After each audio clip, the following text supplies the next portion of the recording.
fiction. Let's turn now to the National Assembly, where Speaker of the House of Representatives, Abbas Tajuddin, says the growing wave of kidnappings, armed robberies and killings in the nation's capital is as a result of the failed $460 million closed-circuit television project. He seeks the cooperation of relevant government bodies to unravel the mystery behind the failed project designed to enhance surveillance and security operations. Joke Adisa reports.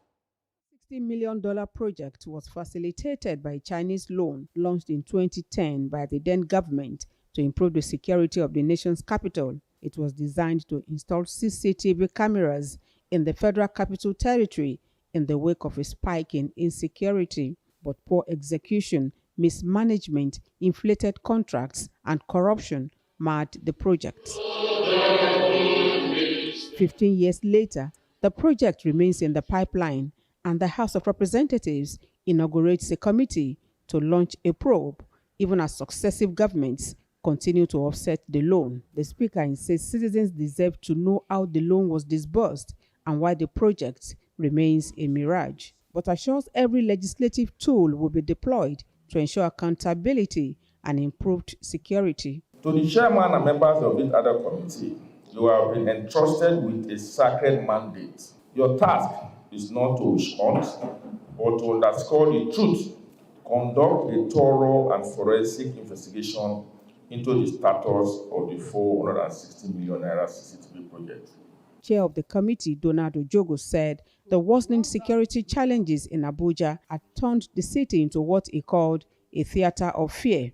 He views the failed CCTV project as a scandal of monumental proportions and the committee's task as a national responsibility owed to grieving families and anxious residents. By today's standard, $460 million is minimum of 660 billion naira.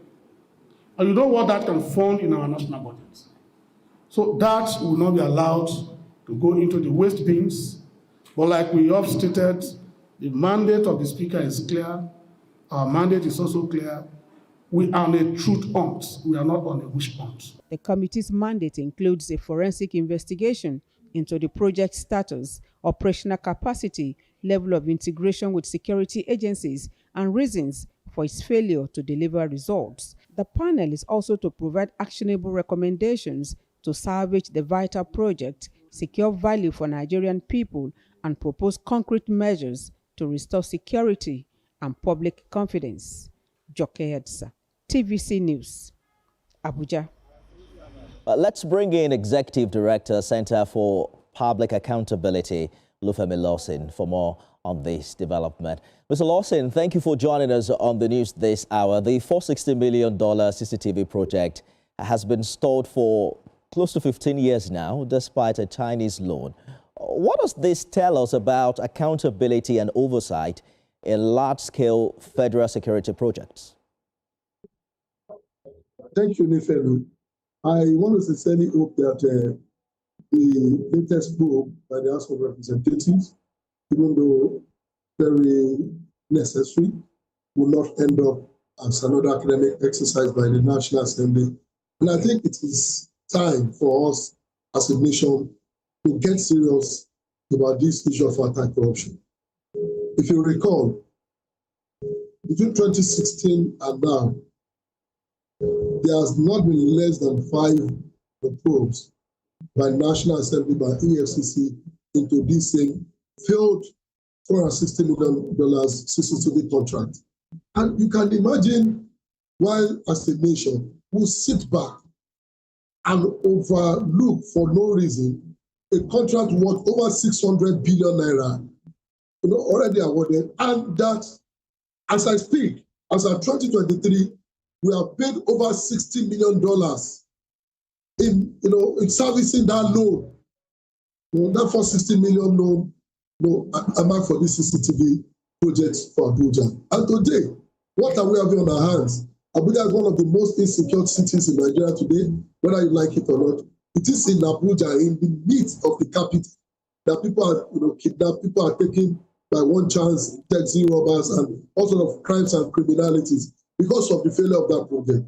I do want to sincerely hope that this current probe will yield a result, not only by revealing the identities of those who squandered this wealth of our people, but also recommend punitive measures that would deter future perpetrators. But this is so ridiculous. And the audacity with which people will perpetrate such crime, it's amazing. Yes, it is, because, like you said, the House is also linking the failure of this project directly to the worsening wave of kidnappings and robberies and killings we've seen in Abuja.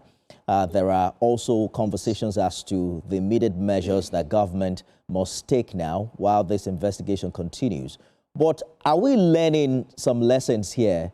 What does this teach future administrations? Because under these administrations, we've also taken some loans.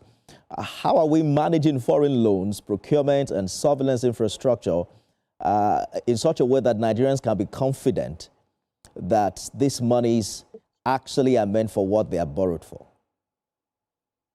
We will not be said to have learned any lesson until we come out with a concrete decision in unraveling those behind this current scandal. Between 2010 and that project came on board, and now we have had the administration of President Jonathan, administration of President Muhammadu Buhari. Now we have President Bola Tinubu in the saddle, 3 presidents.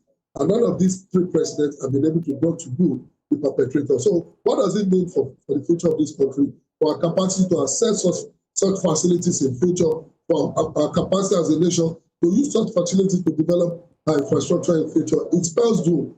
And it means no country or no serious country or investment partners will do business with Nigeria.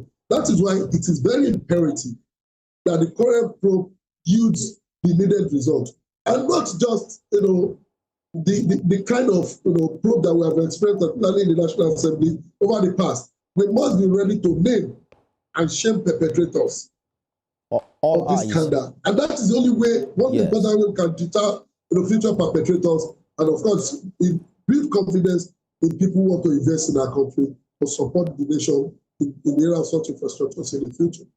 Well, we'll see what the 10th Assembly can do in this regard.